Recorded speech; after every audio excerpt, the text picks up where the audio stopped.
As I was getting ready to go to work today, I was struck by a thought, a rude reminder that by virtue of my age and experience, I have become that aunt that I craved for while I was a young girl. When last did you call your niece or your nephew? When did you talk to your cousins? When did you call your aunt or your uncle? As a young girl, I used to imagine that if I had a beautiful, rich, and caring aunt, probably a younger sister to my mother, I would enjoy some privileges that I imagined that my peers they enjoyed. Why? Because I thought that if my aunt were more educated than my mother, then probably she'll have a better job. She'll have a wider and a broader perspective of life. She could give me ideas that will help me become a better person. Have you become that person? Let me tell you a little story.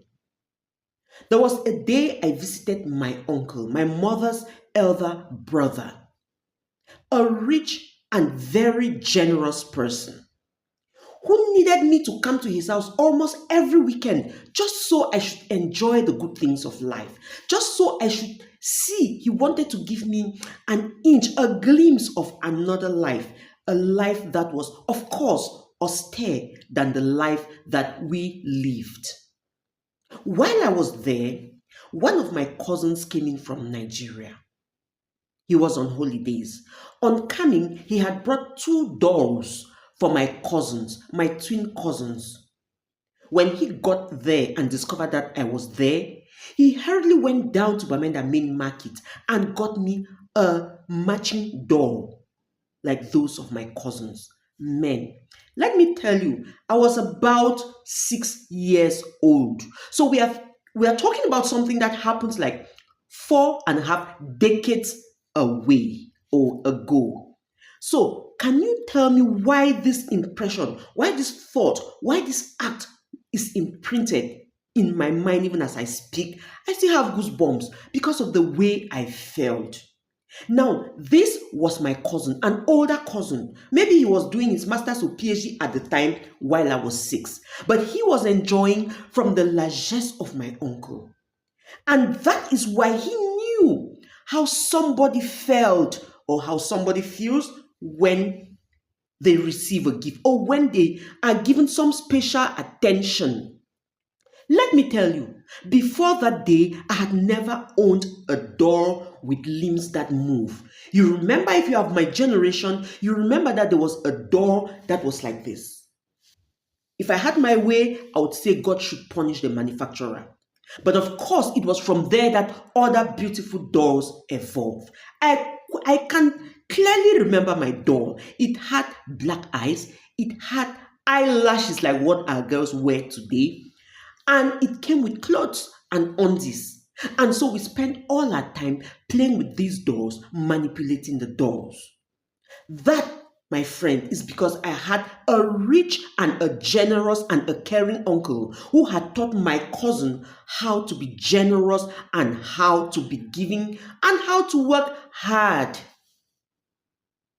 When did you last talk with your niece? When did you last call your nephew? Is it only the daily devotionals that you copy from other people and then you post on the family forum? Do you only come there to reprimand them, reprimand them, that they cannot make good results, that they will add up to nothing? You can do better, sister. And this also goes to the rich uncles or to the uncles that your young nephews they crave to have. Imagine this: if you do not help your brother or your sister's children at this stage, then they will live to need, to expect, and to want from your own children. It means that the backwardness is going to be transferred from one generation over to the other. Then why did you come to this world? How have you become a better person? Because what makes you better is that you have known better and you are trying to make the lives of others better. That is what makes you a better person. It is not how much you have made, it is not how much you have accumulated, but it is how much impact you have created in the lives of others. And so, my fellow aunts and my fellow uncles, will they write our names like we wrote the names of our uncles and our aunts and put a charcoal mark on them and say that wicked aunt, wicked uncle? No, they shouldn't. Yes, tell me about entitlement. I know that there are some of us out here who really try, who have really tried. And our nieces and nephews, they have rubbed our generosity on our faces. They have insulted us. They have done all sorts of things to hurt us. I know how entitled children can be. I am aware. But don't forget that if I, for example, let me talk for myself, if I did not feel entitled, I would not have blamed some of my uncles or some of my aunties that they did not help me when I needed their help. Thank God, He saved me from that kind of thought.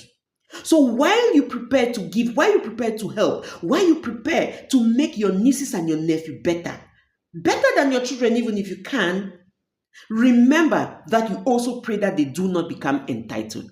They are your children, remember. We grew up, myself and my siblings, we grew up as siblings. We grew up under the same conditions. But if by God's grace you fared better than they did, do not abuse it. Do not abuse the grace of God on your life by neglecting your nieces and nephews, by neglecting your cousins. Your cousins are the children of your father's or your mother's siblings. It is blood. And when you really try and your conscience is clear that you have done the best that you can, some will refuse to change, no doubt. Then, of course, you can wash your hands and you'll be sure that you have done your bit. I know this is going to be hard on some people. Yeah, it struck me really hard and it gave me a reminder that